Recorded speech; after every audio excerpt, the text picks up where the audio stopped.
हमारे गांव में बारिश सुबह से चल रही है।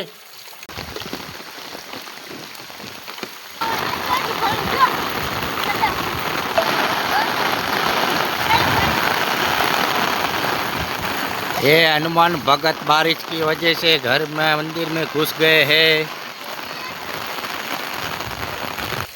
देख लो, ये सब पड़ गया है, गिर गया है। और हमारे घर में ये लोग सब बैठे हुए हैं, सोते हैं, खाते हैं, रमते हैं, होते हैं।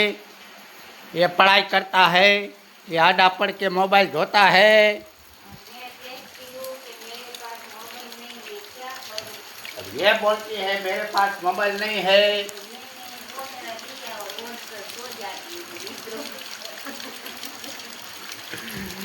बारिश बहुत ज़्यादा है।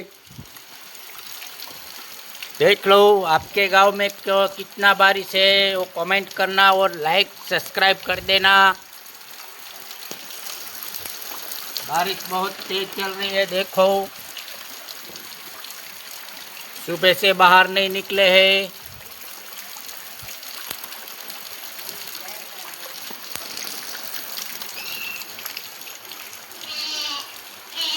सुबह से घर में पड़े हैं।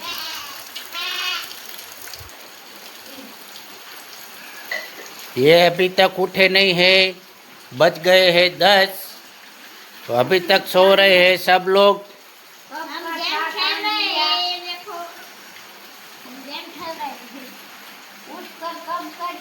इसको बाहर जाना है, लेकिन देख रहा है कैसे जाए।